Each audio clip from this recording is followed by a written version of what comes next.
Je donne la parole à notre avant-dernier orateur, Monsieur Patrice Martin-Lalande. Ensuite, nous aurons Monsieur Éric Alliot. Merci, Madame la Présidente. Monsieur le ministre, j'associe à ma question notre collègue Jean-Marie Sermier.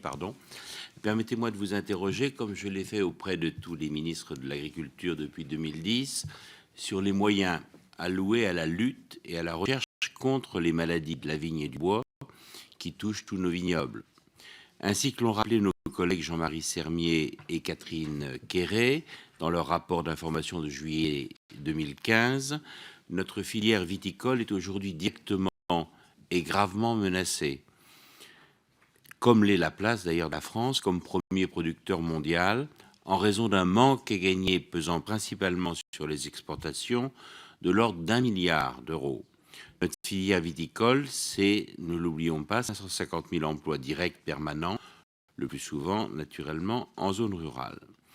L'essentiel des pertes d'exploitation est dû à la propagation de l'ESCA depuis l'arrêt en 2001, chacun le sait, pour des raisons de dangerosité de la manipulation, l'arrêt donc du traitement de l'arsénite de sodium. Mais la recherche est en la matière, nous le savons aussi, nécessairement lente.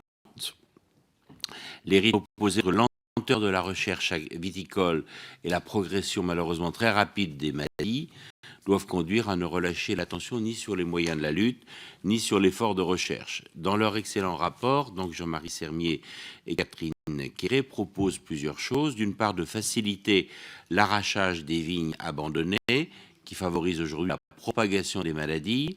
D'autre part, de permettre à tout exploitant de demander aux pépiniéristes d'effectuer des tests avant livraison des plants.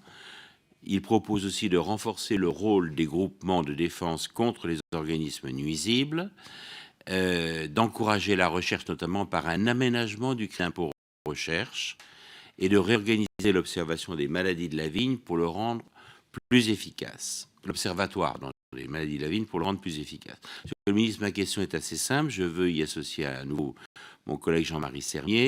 Quelle suite le gouvernement compte-t-il donner aux propositions de nos deux collègues et quelles mesures compte-t-il notamment prendre pour améliorer la fiscalité, la coordination et la promotion de la lutte et de la recherche contre les maladies du bois et de la vigne? Je vous en remercie d'avance.